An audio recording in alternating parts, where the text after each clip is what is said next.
ನೋಡಿ, ರಾಷ್ಟ್ರೀಯ ಹೋರಾಟಗಳು ಅಂದ ತಕ್ಷಣ ನಮ್ಮ ಕಣ್ಣ ಮುಂದೆ ಬರೋದು ಯಾರು ಕೇಳಿದ್ರೆ ಉತ್ತರ ಭಾರತದ ಕೆಲವು ರಾಜರು. ಉದಾಹರಣೆಗೆ ಮಹಾರಾಣಾ ಪ್ರತಾಪ, ಪೃಥ್ವಿರಾಜ್ ಚೌಹಾಣ್, ಇನ್ನು ಛತ್ರಪತಿ ಶಿವಾಜಿ ಮಹಾರಾಜರು, ಇವರೆಲ್ಲರ ಹೆಸರನ್ನು ನಾವು ಹೇಳ್ತೀವಿ. ಆದರೆ ನಮ್ಮ ನೆಲದ, ನಮ್ಮ ಮಣ್ಣಿನ, ನಮ್ಮ ಪೂರ್ವಜರನ್ನು ನಾವು ಮರೆತು ಬಿಡ್ತೀವಿ. ಇದು ಬಹಳ ದುರಂತ. ಇದು ನೋಡಿ, 7ನೇ ಶತಮಾನದಿಂದ ಪರಕೀಯ ಶಕ್ತಿಗಳ ವಿರುದ್ಧ ಕನ್ನಡದ ಮಣ್ಣಿನ ಕುವರರು ಹೋರಾಟವನ್ನು ಮಾಡಿದ್ದಾರೆ. 7ನೇ ಶತಮಾನದಿಂದ, ಇವತ್ತಿನಿನ್ನೆ ಅಲ್ಲ, 7ನೇ ಶತಮಾನದಿಂದ ಆರಂಭ ಆಗಿದೆ. 7ನೇ ಶತಮಾನದಲ್ಲಿ ದೇಶದ ಒಳಗೆ ನುಗ್ಗಿ ಬಂದಂತ ಇಸ್ಲಾಮಿನ ಸುನಾಮಿಯನ್ನ ಗುಜರಾತಿನ ಗಡಿಯಲ್ಲಿ ತಡೆದು ನಿಲ್ಲಿಸಿ ತನ್ನ ಬಾಹು ಪರಾಕ್ರಮದಿಂದ 100 ವರ್ಷಗಳ ಕಾಲ ಅವರು ಹಿಂದೂಸ್ತಾನದ ಕಡೆಗೆ ತಲೆ ಹಾಕದ ಹಾಗೆ ಅರಬ್ಬರನ್ನ ಬೆನ್ನಟ್ಟಿ ಹೋದವನು ಒಬ್ಬ ಕನ್ನಡದ ಕುವರ, ಅವನಿ ಜನಾಶ್ರಯ ಪುಲಿಕೇಶಿ. ಮುಂದೆ ಅನೇಕ ವರ್ಷಗಳ ಕಾಲ ಅವರು ನಮ್ಮ ಕಡೆಗೆ ತಲೆ ಹಾಕಲಿಲ್ಲ. 8ನೇ ಶತಮಾನ ಬಂತು. ಹಿಮಾಲಯದವರೆಗೆ ತನ್ನ ಸಾಮ್ರಾಜ್ಯದ ಗಡಿಯನ್ನು ವಿಸ್ತರಿಸಿ ಗಂಗೆಯಲ್ಲಿ ತನ್ನ ಕುದುರೆಗಳಿಗೆ ವಿಹರಿಸೋದಕ್ಕೆ, ನೀರು ಕುಡಿಯೋದಕ್ಕೆ ಅವಕಾಶವನ್ನು ಮಾಡಿಕೊಟ್ಟು ಉತ್ತರಾಖಂಡದ 100 ದೇವಾಲಯಗಳಿಗೆ ಉತ್ತರ ಉಂಬಳಿಯನ್ನು ಬಿಟ್ಟಂತಹ 3ನೇ ಗೋವಿಂದ, ಪ್ರಭೂತ ವರ್ಷ ನೃಪತುಂಗ, ಪ್ರಭೂತ ವರ್ಷ ಅಮೋಘ ವರ್ಷ ನೃಪತುಂಗನ ತಂದೆ, ಕನ್ನಡದ ಕಗ್ಗಾಡಿನ ಮದಗಜಗಳು ಗೀಳಿಡುವ ಸದ್ದು ಹಿಮಾಲಯದಲ್ಲಿ ಮಾರ್ದನಿಸವಾಗಿ ಮಾಡಿದವನು, ಕನ್ನಡದ ಮಣ್ಣಿನ ಕುವರ. ನರ್ಮದಾ ತೀರದಲ್ಲಿರುವಂತಹ ಶ್ರೀಭುವನದಲ್ಲಿ ಅವನಿಗೆ ಮಗ ಜನಿಸಿದ ಅಮೋಘ ವರ್ಷ ನೃಪತುಂಗ. ಆ ಖುಷಿಯಲ್ಲಿ ಇಡೀ ಉತ್ತರ ಭಾರತದಲ್ಲಿ ಸಂಭ್ರಮಾಚರಣೆ, ಉತ್ಸವಗಳು ನಡೆಯಿತು. ನಮ್ಮ ಅರಸ ಅಂತ ಹೇಳಿ ಕನ್ನಡದ ಕುವರ. ಅಂದ್ರೆ ಉತ್ತರಾಖಂಡದವರೆಗೆ ಕನ್ನಡದ ಗಡಿಯನ್ನು ವಿಸ್ತರಿಸಿದ್ದೇನು ಸಾಮಾನ್ಯ ಸಂಗತಿನ? ಅದಾದ ನಂತರ ವೀರಕಾವ್ಯ ಅಂತ ನಾವು ಯಾವುದನ್ನಾದ್ರೂ ಹೇಳುವುದಾದ್ರೆ ಯಾವುದನ್ನು ಹೇಳಬೇಕು? ವೀರಕಾವ್ಯ ಅಂತ ಹೇಳುವುದಿದ್ರೆ ಗಂಡುಗಲಿ ಕುಮಾರರಾಮನ ಪರಾಕ್ರಮ, ಕುಮಾರರಾಮನ ಚರಿತ್ರೆ, ಕಮ್ಮಟದುರ್ಗದಲ್ಲಿ ಅಭೇದ್ಯ ಕೋಟೆಯನ್ನ ಕಟ್ಟಿ ರಾಹುತರು, ಮಾವುತರು, ಬಿಲ್ಲುಗಾರರು, ಬಿಚ್ಚುಗತ್ತಿಯ ಬಂಟ್ರು, ಮಂದಿ ಮಾರ್ಬಲವನ್ನ ಕೂಡಿಕೊಂಡು ದಿಲ್ಲಿಯ ಸುಲ್ತಾನನ ಸೇನೆಯನ್ನ ಎರಡು ಬಾರಿ ಬಗ್ಗು ಬಡದಂಥ ಪರಾಕ್ರಮಿ ಗಂಡುಗಲಿ ಕುಮಾರ. ಅವನೊಬ್ಬ ಹುಚ್ಚು ದೊರೆ ತುಘಲಕ್. ಎಲ್ಲರೂ ಹೆದರಿ ಸಾಯ್ತಾ ಇದ್ರು ಅವನಿಗೆ. ಅವನನ್ನು ಎದುರು ಹಾಕೊಳ್ಳುವಂತ ತಾಕತ್ತು ಯಾರಿಗಿರಲಿಲ್ಲ. ಆ ಕಾಲದಲ್ಲಿ ತುಘಲಕ್ ದೇವಗಿರಿಯನ್ನು ರಾಜಧಾನಿ ಮಾಡಿಕೊಂಡು ಇಡೀ ದಕ್ಷಿಣ ಭಾರತವನ್ನ ಕೈವಶ ಮಾಡಿಕೊಳ್ಳಬೇಕು ಅಂತ ಹೇಳಿ ಇಲ್ಲಿಯ ಅರಸರಿಗೆ ತನ್ನ ಚಪ್ಪಲಿ ಕಳಿಸಿದ. ರಾಜನ ಪಲ್ಲಕ್ಕಿಯಲ್ಲಿಟ್ಟು ತನ್ನ ಚಪ್ಪಲಿಯನ್ನು ಕಳಿಸ್ತಾನೆ, ರತ್ನಖಚಿತವಾಗಿರೋದು ಪಾದುಕೆ ಕಳಿಸಿ ಹೇಳ್ತಾನೆ, ದಕ್ಷಿಣ ಭಾರತದ ಎಲ್ಲ ರಾಜರು ಕೂಡ ಈ ಚಪ್ಪಲಿಯನ್ನು ಮುಟ್ಟಿ ನಮಸ್ಕರಿಸಬೇಕು, ಇದಕ್ಕೆ ಕಪ್ಪ ಕಾಣಿಕೆಯನ್ನು ಕೊಡಬೇಕು ಅಂತ ಹೇಳಿದವನು. ಎಲ್ಲ ರಾಜರು, ಹೆಚ್ಚಿನ ರಾಜರೆಲ್ಲ ಅದಕ್ಕೆ ಶರಣಾದರು. ಆ ತುಘಲಕ್ನನ್ನು ಎದುರು ಹಾಕೊಳ್ಳೋದು ಯಾರು? ನಮ್ಮ ಕಪ್ಪ ಕಾಣಿಕೆಯನ್ನು ಕೊಟ್ಟರು. ಮುಸಲ್ಮಾನರ, ಮೊಘಲರ ಗುಲಾಮಗಿರಿಯನ್ನು ಒಪ್ಕೊಂಡ್ರು. ಚಕ್ರವರ್ತಿ ಅವನ ಅಂತ ಒಪ್ಕೊಂಡ್ರು ಇವರು.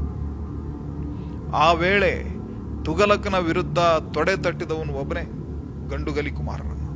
ಅವನು ಹೇಳ್ತಾನೆ, ಚಪ್ಪಲಿ ಬಹಳ ಚೆನ್ನಾಗಿದೆ, ನನಗೊಂದು ಜೊತೆ ಇರಲಿ, ಇದು ನನ್ನ ಅಣ್ಣನಿಗೊಂದು ಜೊತೆ ಮಾಡಿಕೊಂಡು ತನ್ನಿ, ನಿಮ್ಮ ತುಘಲಕನಿಗೆ ಹೇಳಿ ಅಂತ ಹೇಳಿ ತೊಡೆ ತಟ್ಟಿದ. ಅವನ ವಿರುದ್ಧ ಹೋರಾಟ ಮಾಡಿದ. ಸಿಂಹದವಾಗಿ ಸೆಣಸಿ ರಣರಂಗದಲ್ಲಿ ಪ್ರಾಣಾರ್ಪಣೆ ಮಾಡ್ದ ಗಂಡುಗಲಿ ಕುಮಾರರಾಮ. ಚಪ್ ಕೊಡ್ಲಿ ಅಂತ ಹೇಳ್ತಾರಲ್ಲ, ಅದು ತಗೊಂಡು ಇಡೀ ಮೊಘಲರ ಸೇನೆಯನ್ನ ತರದು ಹಾಕಿದ್ರು ಅವರು, ಸುಲ್ತಾನರ ಸೇನೆಯನ್ನ. ಆ ಪರಾಕ್ರಮವನ್ನ ಕನ್ನಡದ ನೆಲದಲ್ಲಿ ಇವತ್ತಿಗೂ ಈ ಭುವನೇಶ್ವರಿ ನೆಲದಲ್ಲಿ ಆ ಎಲ್ಲ ಶತ್ರುಗಳಿಗೆ ಸಮಾಧಿಯನ್ನ ಕಟ್ಟಿದಂತಹ ವೀರ ಪರಂಪರೆ ನಮ್ಮಲ್ಲಿದೆ. ಕಮ್ಮಟದುರ್ಗ ಪತನ ಆಯಿತು, ಶತ್ರುಗಳ ಸೇನೆ ಅಗಾಧವಾಗಿತ್ತು, ಕಮ್ಮಟದುರ್ಗ ಪತನ ಆಯಿತು. ಕರ್ನಾಟಕ ರತ್ನ ಸಿಂಹಾಸನ ಅನಾಥ ಆಯ್ತಲ್ವಾ? ಆ ಕರ್ನಾಟಕ ರತ್ನ ಸಿಂಹಾಸನ ಚಂದ್ರಗಿರಿಗೆ ತೆಗೆದುಕೊಂಡು ಹೋಗಿ ಅಲ್ಲಿ ಅದನ್ನು ಸುರಕ್ಷಿತವಾಗಿ ಕಾಪಾಡಿದವನು ಯಾರು? ಬೈಚಪ್ಪ ನಾಯಕ. ವಿಜಯನಗರ ಸಾಮ್ರಾಜ್ಯ ಸ್ಥಾಪನೆ ಆಗುವವರೆಗೆ ಕರ್ನಾಟಕ ರತ್ನ ಸಿಂಹಾಸನವನ್ನು ಚಂದ್ರಗಿರಿಯಲ್ಲಿ ಸುರಕ್ಷಿತವಾಗಿ ಕಾಪಾಡಿದವನು ಬೈಚಪ್ಪ ನಾಯಕ. ಮುಂದೆ ಅವನು ಮಂತ್ರಿ ಕೂಡ ಆಗ್ತಾನಲ್ಲಿ. ವಿಜಯನಗರದ ನಿರ್ಮಾಣ ಆದಾಗ ಒಂದು ದೊಡ್ಡ ಸಮಸ್ಯೆ ಎದುರಾಯಿತು. ವಿಜಯನಗರ ಸಾಮ್ರಾಜ್ಯದ ಸಣ್ಣ ಒಂದು ದೀಪವನ್ನು ಹಚ್ಚಿದವರು ಹರಿಹರ, ಬುಕ್ಕರಾಯ, ವಿದ್ಯಾರಣ್ಯರ ಅದಕ್ಕೆ ಬೆಂಬಲ ಇತ್ತು. ಆದರೆ ಆಗಲೇ ಹೊಯ್ಸಳ ಸಾಮ್ರಾಜ್ಯ ಪತನ ಆಗಿದೆ. ಹೊಯ್ಸಳರ 3ನೇ ವೀರಬಲ್ಲಾಳನನ್ನ, ಕೊನೆಯ ದೊರೆ ವೀರಬಲ್ಲಾಳನ ಪತ್ನಿ ಚಿಕ್ಕಾಯಿ ತಾಯಿ ಅವರು ನಮ್ಮ ಬಾರ್ಕೂರ್ನವರು, ನಮ್ಮ ಕರ್ನಾಟಕದ ದಕ್ಷಿಣ ಕನ್ನಡದ ಬಾರ್ಕೂರಿನವರು. ಅವ್ರು ಹೇಳಿದರು, ಒಂದು ಹಿಂದೂ ಸಾಮ್ರಾಜ್ಯ ಸ್ಥಾಪನೆ ಆಗುತ್ತೆ, ಮತ್ತೊಂದು ಶಕ್ತಿಶಾಲಿ ಆದಂಥ ಒಂದು ಒಕ್ಕೂಟವನ್ನು ರಚನೆ ಮಾಡ್ತೀವಿ ಅಂತ ಹೊರಟಿದ್ದೀರಿ, ನಿಮಗೆ ನಮ್ಮ ಬೆಂಬಲ ಇದೆ, ನಮ್ಮ ಸಾಮ್ರಾಜ್ಯದ ಅಷ್ಟು ಭಾಗವನ್ನು ನಿಮ್ಗೆ ಕೊಡ್ತೀವಿ ಅಂತ ಹೇಳಿ ಅವಳು ಎಲ್ಲೂ ಕೂಡ ಹರಿಹರ ಬುಕ್ಕರಾಯರಿಗೆ ಎಲ್ಲೂ ಕೂಡ ಆಕ್ಷೇಪವನ್ನು ಮಾಡಲಿಲ್ಲ. ಇವತ್ತಿಗೂ ಕೂಡ ತಿರುವಣ್ಣಾಮಲೈಯಲ್ಲಿ ಹೊಯ್ಸಳರ ಕೊನೆಯ ಚಕ್ರವರ್ತಿ 3ನೇ ವೀರಬಲ್ಲಾಳ, ಕನ್ನಡಿಗರು ಮರ್ತಿರ್ಬೋದು, ತಮಿಳುನಾಡಿನವರು ಮರ್ತಿಲ್ಲ. ತಿರುವಣ್ಣಾಮಲೈಯಲ್ಲಿ ಇವತ್ತಿಗೂ ಕೂಡ ವೀರಬಲ್ಲಾಳರಾಯನ ಶ್ರಾದ್ದ ಪ್ರತಿ ವರ್ಷ ನಡೆಯುತ್ತೆ. ಅರುಣಾಚಲೇಶ್ವರನೇ ಸ್ವತಃ ಬಂದು ಆ ಶ್ರಾದ್ದದ ಕಾರ್ಯವನ್ನು ನಡೆಸಿಕೊಡ್ತಾನೆ ಅನ್ನುವಂಥ ನಂಬಿಕೆ ಅಲ್ಲಿಯ ಜನರಿಗಿದೆ. ಯಾಕಂದರೆ ಅರುಣಾಚಲೇಶ್ವರನ ಆ ದೇವಸ್ಥಾನ ಸೇರಿದ ಹಾಗೆ ಇಡೀ ತಮಿಳುನಾಡಿನ ವೈಭವವನ್ನು ಉಳಿಸಿಕೊಟ್ಟವರು ಕನ್ನಡದ ದೊರೆಗಳು, ಹೊಯ್ಸಳರ 3ನೇ ವೀರಬಲ್ಲಾಳ ಅನಂತರ ಬಂದವರು ಎಲ್ಲ. ಮದುರೈ ಸುಲ್ತಾನನ ಎದುರು ಭೀಕರವಾಗಿ ಸೆಣಸಾಟವನ್ನು ಮಾಡಿ ಎಲ್ಲರನ್ನ ನರಕಪುರಿಗೆ ಅಟ್ಟಿಯವನು ತನ್ನ 86ನೇ ಇಳಿ ವಯಸ್ಸಿನಲ್ಲಿ 1343 ಇರಬೇಕು ಅಂತ ಕಾಣುತ್ತದೆ. ಅದು ಹುಣ್ಣಿಮೆಯ ದಿನ ಸಮಯಪುರಂನಲ್ಲಿರುವಂತಹ ರಣರಂಗದಲ್ಲಿ ಮೋಸದಿಂದ ಅವನು ಸೆರೆ ಸಿಕ್ಕಿದ. ಅನಂತ ಆತನನ್ನು ಬಹಳ ಬರ್ಬರವಾಗಿ ಅವರು ಕೊಂದರು. ಕೆಲವರು ಹೇಳ್ತಾರೆ ಆತನ ಇಡೀ ಮೈಯ ಚರ್ಮವನ್ನು ಸುಲಿದಿದ್ರು ಅಂತ ಹೇಳ್ತಾರೆ. ಆತನ ತಲೆಯನ್ನು ಕತ್ತರಿಸಿ ಬಹಳ ಅಪಮಾನವನ್ನು ಮಾಡಿದರು. ಅವನಷ್ಟು ಪರಾಕ್ರಮದಿಂದ ಹೋರಾಡಿದವರು ಇನ್ನೊಬ್ರು ಇಲ್ಲ. ಆ 3ನೇ ವೀರಬಲ್ಲಾಳ ನಮ್ಮ ಕನ್ನಡಿಗರಿಗೆ ಮರೆತೋಗಿದ್ದಾನೆ. ಇಲ್ಲ, ಅವನು ಎಲ್ಲಿದ್ದಾನೆ ಚರಿತ್ರೆಯಲ್ಲಿ ಇಲ್ಲ. ಇವತ್ತಿಗೂ ತಿರುವಣ್ಣಾಮಲೈಗೆ ಹೋದರೆ ಅರುಣಾಚಲೇಶ್ವರನ ಗುಡಿಯ ಗೋಪುರದಲ್ಲಿ ಇವತ್ತಿಗೂ ವೀರಬಲ್ಲಾಳ ಮಹಾರಾಜನ ವಿಗ್ರಹ ಇದೆ. ಇವತ್ತಿಗೂ ನೀವು ಅದನ್ನು ನೋಡಬಹುದು. ದಕ್ಷಿಣ ಭಾರತವನ್ನ ಮುಸಲ್ಮಾನರಿಂದ ಮುಕ್ತಗೊಳಿಸ್ತೀವಿ ಅಂತ ಹೇಳಿ ಧರ್ಮ ಸಂಸ್ಕೃತಿಗಳ ರಕ್ಷಣೆಗೆ ಬೇಕಾಗಿ ಪ್ರತಿಜ್ಞೆಯನ್ನು ಸ್ವೀಕಾರ ಮಾಡಿ ವಿಜಯನಗರ ಸಾಮ್ರಾಜ್ಯಕ್ಕೆ ಬುನಾದಿಯನ್ನು ಹಾಕಿದವರು ಯಾರು? ಸಂಗಮ ಸಹೋದರರು 5 ಜನ ಇದ್ರು. ಹರಿಹರರಾಯ, ಬುಕ್ಕರಾಯ, ಮಾರಣ್ಣ, ಮುದ್ದಣ್ಣ, ಕಂಪಣರಾಯ, ಇವರು 5 ಜನ ಸೇರಿಕೊಂಡು ಸಾಮ್ರಾಜ್ಯವನ್ನು ರಚನೆ ಮಾಡುತ್ತಾರೆ. ಅವ್ರು ಯಾವ ಯೂನಿವರ್ಸಿಟಿಯಲ್ಲಿ ಓದಿದ್ರು, ಅವರಿಗೆ ಇಂಥ ಮುಂದಾಲೋಚನೆ ಯಾಕೆ ಬಂತು, ದೇಶದ ಮುಂದಿರುವಂತಹ ಅಪಾಯ ಏನು, ಯಾರಿದ ಇವರನ್ನ ಎಚ್ಚರಿಸಿದ್ರು, ಇದನ್ನೆಲ್ಲ ಕೇಳಬೇಡಿ. ಪರಂಪರಾನುಗತವಾಗಿ ಈ ದೇಶದಲ್ಲಿ ಈ ಧರ್ಮದ ರಕ್ಷಣೆಗೆ ಬೇಕಾಗಿ, ಸಂಸ್ಕೃತಿಯ ರಕ್ಷಣೆಗೆ ಬೇಕಾಗಿ ನಮ್ಮ ಹಿರಿಯರು ಬಾಲ್ಯದಿಂದಲೇ ಆ ಸಂಸ್ಕಾರವನ್ನು ಮೈಗೂಡಿಸಿಕೊಂಡೇ ಬೆಳೆದಿದ್ರು. 1336ರಲ್ಲಿ ಅದರ ಪರಿಣಾಮವಾಗಿ ವಿದ್ಯಾರಣ್ಯರ ತಪಶಕ್ತಿ, ಕ್ರಿಯಾಶಕ್ತಿ ದೇವರ ಆಶೀರ್ವಾದದಿಂದ ವಿಜಯನಗರ ಸಾಮ್ರಾಜ್ಯ ಆರಂಭ ಆಯಿತು. ಯಾರು ಕರ್ನಾಟಕ ರತ್ನ ಸಿಂಹಾಸನವನ್ನ ಸುರಕ್ಷಿತವಾಗಿ ಇಟ್ಟುಕೊಂಡಿದ್ನೋ ಆ ಬೈಚಪ್ಪ ನಾಯಕನನ್ನೇ ಮೊದಲ ಮಂತ್ರಿಯನ್ನಾಗಿ ಮಾಡುತ್ತಾರೆ. ಹಿಂದೂ ರಾಜ್ಯದ ಮೊದಲ ರಾಜ್ಯನಾಗಿ, ವಿಜಯನಗರದ ಮೊದಲ ಅರಸನಾಗಿ ಹರಿಹರ ಅಧಿಕಾರವನ್ನು ಸ್ವೀಕಾರ ಮಾಡಿದ. ಹರಿಹರ ಆಡಳಿತಾತ್ಮಕ ಕೆಲಸವನ್ನು ಮಾಡಿದರೆ ಯುದ್ಧ ಅಭಿಯಾನಗಳಿಗೆ ಬುಕ್ಕ ಭೂಪತಿಯನ್ನು ಮುಂದೆ ಬಿಟ್ಟ. ಎಂಥ ಅದ್ಭುತವಾದಂಥ ಹೋರಾಟ! ದಕ್ಷಿಣ ಭಾರತದ ಎಲ್ಲ ರಾಜವಂಶಗಳಿಗೆ ಪತ್ರ ಬರೆದ. ನಮ್ಮ ಕಣ್ಣ ಮುಂದೆ ಇರುವುದು ಸಾಮಾನ್ಯವಾದಂಥ ಸವಾಲಲ್ಲ. ನಮ್ಮ ದೇವಸ್ಥಾನಗಳು ಮಣ್ಣು ಪಾಲಾಗ್ತಾ ಇವೆ, ನಮ್ಮ ತಾಯಂದ್ರನ್ನು ಎತ್ತಾಕೊಂಡು ಹೋಗಿ ಹರಾಜು ಕರೀತಾ ಇದ್ದಾರೆ. ಈ ಸ್ಥಿತಿಯಲ್ಲಿ ನಾವು ಸಣ್ಣ ಪುಟ್ಟ ಜಗಳಗಳನ್ನು ಮಾಡಿಕೊಂಡು ಗಡಿ ವಿವಾದಗಳನ್ನು ಮಾಡಿಕೊಳ್ಳುವಂಥದ್ದು ನ್ಯಾಯ ಅಲ್ಲ, ನಾವೆಲ್ಲ ಒಂದಾಗಬೇಕು ಅಂತ ಪತ್ರವನ್ನು ಬರೆದ. ಬುಕ್ಕ ಭೂಪತಿಯ ಆ ಪತ್ರಕ್ಕೆ ದಕ್ಷಿಣದ ಎಲ್ಲ ರಾಜರು ಕೂಡ ಮುದ್ರೆಯನ್ನು ಒತ್ತುತ್ತಾರೆ. ಎಲ್ಲ ರಾಜರು ಮುದ್ರೆಯನ್ನು ಒತ್ತುತ್ತಾರೆ. ಸುಮಾರು 200ಕ್ಕೂ ಅಧಿಕ ರಾಜರು ಬುಕ್ಕ ಭೂಪತಿಯ ಜೊತೆಗೆ ನಿಲ್ತಾರೆ. ಯಾರು ನಿಲ್ಲಿಲ್ಲ ಅವರನ್ನು ಯುದ್ಧದಲ್ಲಿ ಎದುರಿಸಿ ವಿಜಯನಗರದ ಭಾಗವಾಗಿ ಮಾಡಿಕೊಂಡ್ರು. ಒಂದು ಅಭೇದ್ಯವಾದಂಥ ಒಂದು ರಾಜ ಒಕ್ಕೂಟವನ್ನು ದಕ್ಷಿಣದಲ್ಲಿ ಅವರು ಆರಂಭ ಮಾಡಿದರು. 42 ವರ್ಷಗಳ ಕಾಲ ಮುಸಲ್ಮಾನರ ಆಳ್ವಿಕೆಯಲ್ಲಿದ್ದಂಥ ನರಳಿ ಬೆಂಡಾಗಿ ಹೋದಂಥ ದೇಗುಲಗಳ ನಗರಿ ಮಧುರೆ, ಅದನ್ನು ಸುಲ್ತಾನರಿಂದ ಮುಕ್ತಗೊಳಿಸಿದವರು ಯಾರು? ಕನ್ನಡಿಗರು. ಕನ್ನಡ ಕುಲತಿಲಕ ಬುಕ್ಕ ಭೂಪತಿ, ಆತನ ಮಗ ವೀರಕಂಪಣರಾಯ ರಣರಂಗಕ್ಕೆ ಹೊರಟು ನಿಂತಾಗ ಆತನ ಪತ್ನಿ ಗಂಗಾಂಬಿಕೆ, ಅವಳು ರಣರಂಗಕ್ಕೆ ಹೊರಡ್ತಾಳೆ. ಗಂಡನ ಸಾಹಸ ಪರಾಕ್ರಮಗಳನ್ನು ಲೇಖನಿಯಲ್ಲಿ ದಾಖಲು ಮಾಡ್ತಾಳೆ. ಅದನ್ನು ಮಧುರಾ ವಿಜಯಂ ಅಂತ ಹೇಳಿ ಅದ್ಭುತವಾದಂಥ ಪುಸ್ತಕ. ಆ ಮಧುರಾ ವಿಜಯದಲ್ಲಿ ಅವಳು ಹೇಳ್ತಾಳೆ, ಪರಿಶೀಲಿತ ಪಾರಸಿಕ ವಾಗ್ಭೋ ಯವನಾನಂ ಯಥಾಶುಕೇಭ್ಯ. ಅಂದರೆ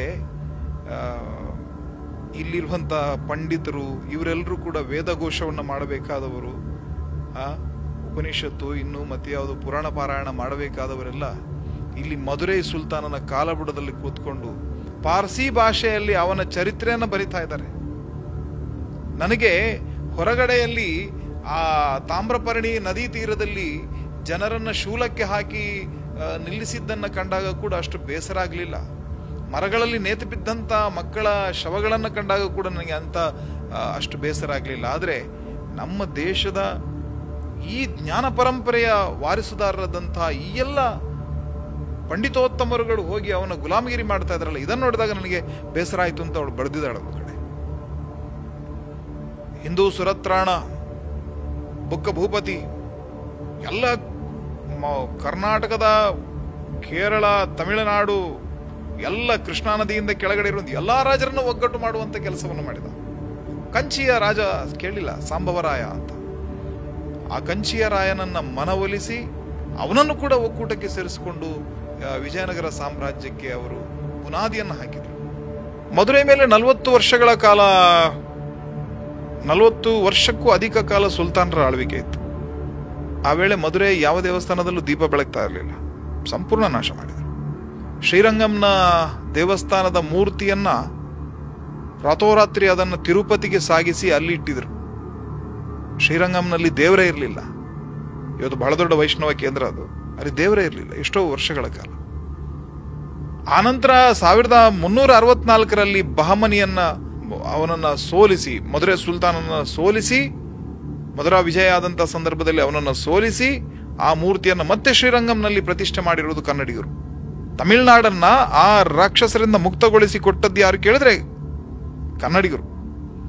1364ರಲ್ಲಿ ಬಹಮನಿ ಸುಲ್ತಾನನ್ನ ಸೋಲಿಸಿ 2 ದಶಕಗಳ ಕಾಲ ಅವರು ವಿಜಯನಗರದ ಕಡೆಗೆ ತಲೆ ಹಾಕದಂತೆ ಮಾಡುವಂತ ಕೆಲಸವನ್ನ ಬುಕ್ಕ ಭೂಪತಿ ಮಾಡ್ದ. ಅಂದ್ರೆ ಬಹಮನಿಯ ಕಿರುಕುಳ ಇರಲಿಲ್ಲ. ಕೃಷ್ಣಾ ನದಿಯಿಂದ ಹಿಡಿದು ಹಿಂದೂ ಸಾಗರದವರೆಗೆ ಹಿಂದೂಗಳ ಏಕಛತ್ರಾಧಿಪತ್ಯ. ಬುಕ್ಕ ಭೂಪತಿಯ ಅರಮನೆಯಲ್ಲಿ 200 ಮಾಂಡಲಿಕ ರಾಜರಿದ್ರು. ನಾನಾಗ ಹೇಳಿದೆ 200 ಮಾಂಡಲಿಕ ರಾಜರು.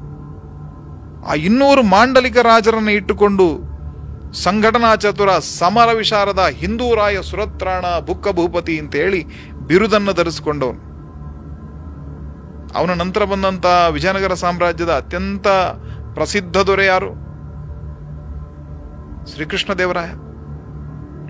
ಇಡೀ ಭಾರತದ ಪ್ರತಿ ಒಂದು ಮಗುವಿನ ಪಠ್ಯ ಪುಸ್ತಕದಲ್ಲಿ ಇರಬೇಕಾದಂತ ಕತೆ ಶ್ರೀಕೃಷ್ಣ ದೇವರಾಯನ ಕತೆ. ಅದು ಆಳಿದ್ದು ಕೇವಲ 20 ವರ್ಷ, 20 ವರ್ಷ ಆಳಿರೋದು.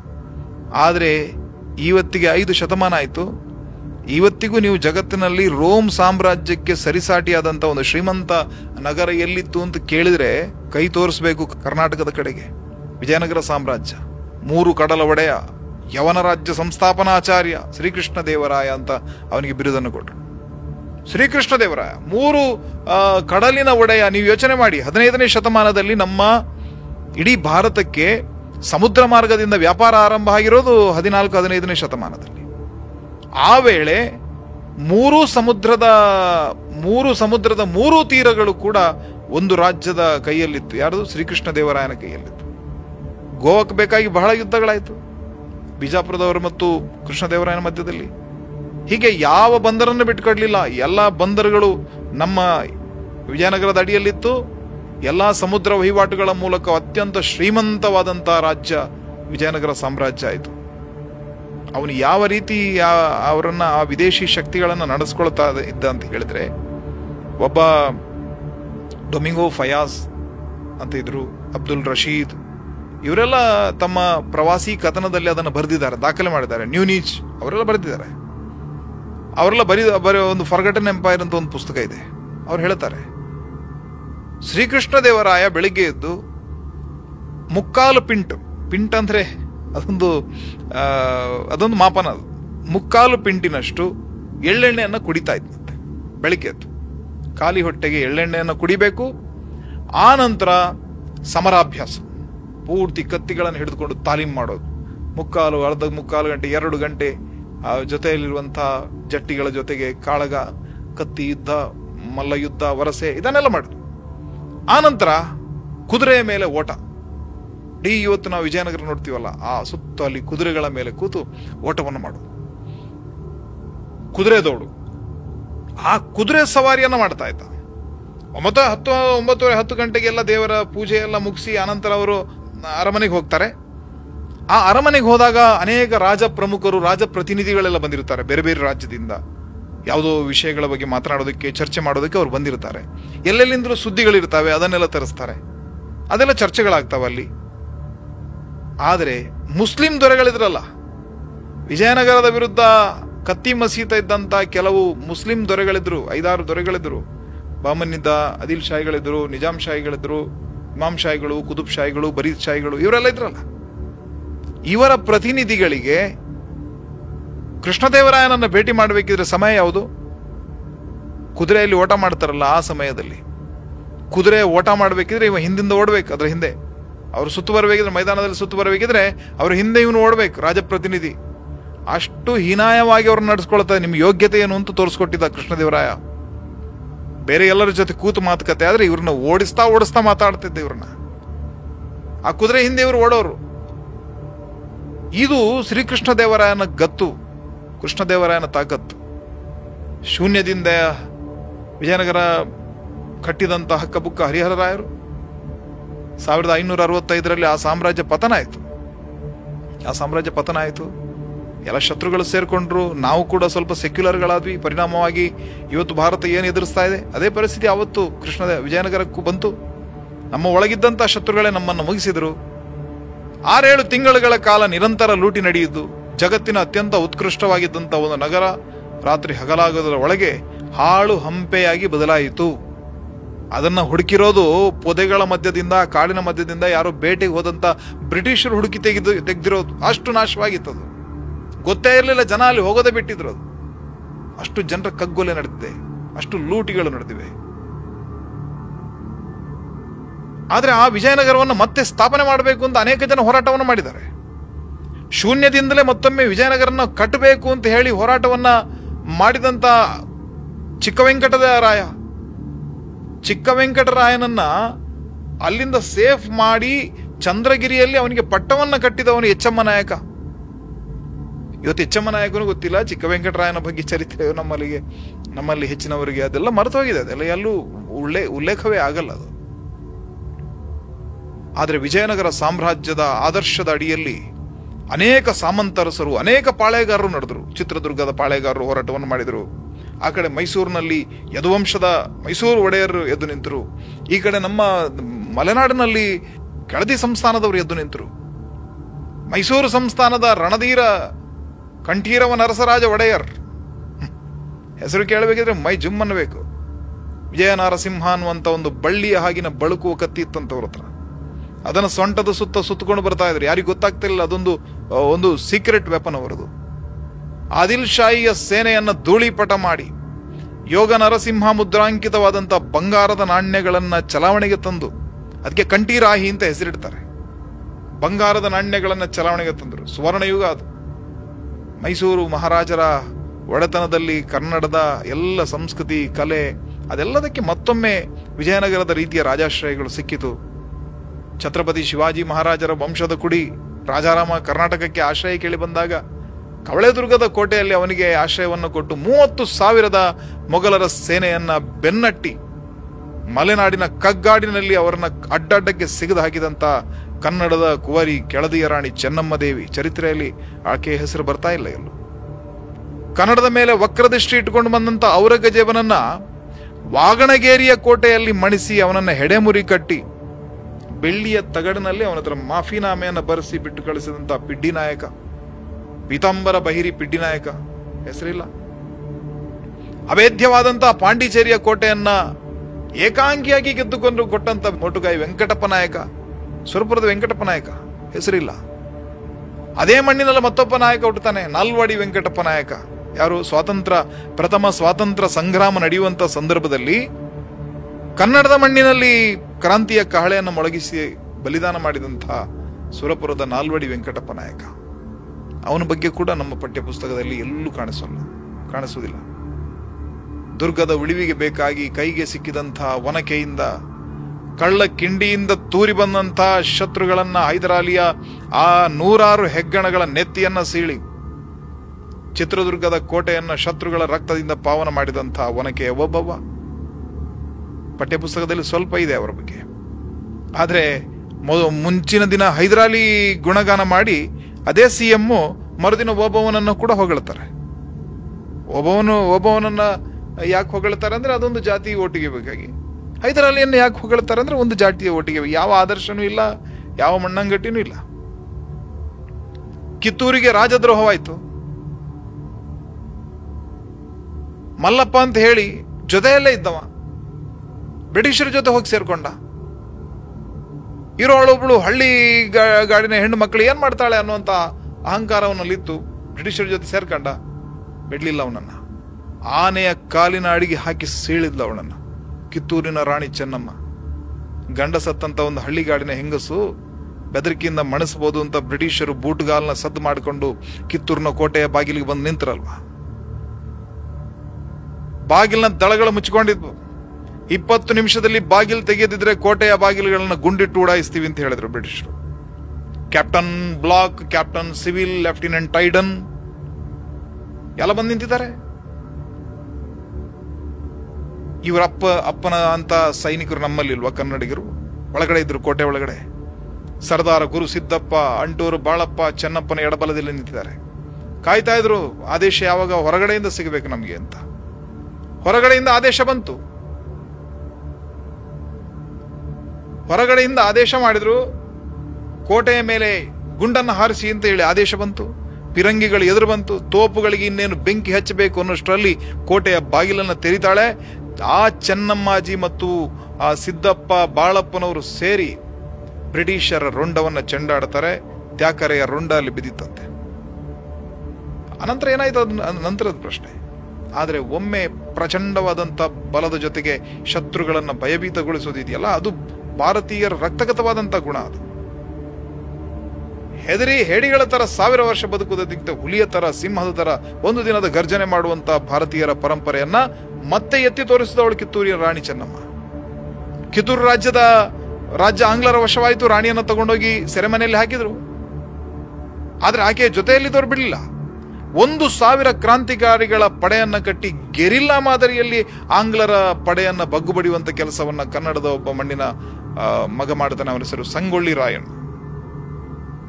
ಆ ಕ್ರಾಂತಿಯ ಕಹಳೆಯನ್ನ ಮೊಳಗಿಸಿ ನಂದಗಡದ ಸಮಾಧಿಯಲ್ಲಿ ಇವತ್ತಿಗೂ ನಂದದ ಜ್ಯೋತಿಯಾಗಿ ಬೆಳಗ್ತಾ ಇರುವಂತ ಸಂಗೊಳ್ಳಿ ರಾಯಣ್ಣ ನಮ್ಮ ಪಠ್ಯ ಪುಸ್ತಕದಲ್ಲಿ ಎಲ್ಲೂ ಬರಲ್ಲ. ನರಗುಂದದ ಕೋಟೆಗೆ ಮ್ಯಾನ್ಸನ್ನ ರುಂಡವನ್ನ ಕಟ್ಟಿದಂಥ ಇವನು ಬಾಬಾ ಸಾಹೇಬ, ನರಗುಂದದ ಬಾಬಾ ಸಾಹೇಬ ಎಲ್ಲೂ ಇಲ್ಲ. ಹೀಗೆ ನಮ್ಮ ಚರಿತ್ರೆಯಿಂದ ಮರೆಯಾದಂಥ ಎಲ್ಲ ಮಹಾಪುರುಷರನ್ನ, ಹೋರಾಟಗಾರರನ್ನ ಮತ್ತೊಮ್ಮೆ ನೆನಪಿಸುವಂತ ಕೆಲಸವನ್ನು ನಾವು ಮಾಡಲೇಬೇಕು. ಅದಿಲ್ಲದೆ ಹೋದರೆ ಈ ಪರಂಪರೆ ಮತ್ತೊಮ್ಮೆ ಒಂದು ವಿಸ್ಮೃತಿಗೆ ಒಳಗಾದಂಥ ಈ ಸಮಾಜ ಇತಿಹಾಸದಿಂದ ಯಾವುದೇ ಪಾಠವನ್ನು ಕಲಿಯದೇ ಇದ್ರೆ ಇತಿಹಾಸ ಮತ್ತೆ ಮರುಕಳಿಸುತ್ತೆ, ಮತ್ತೆ ಈ ದೇಶ ಗುಲಾಮಗಿರಿಗೆ ಹೊರಟೋಗುತ್ತೆ.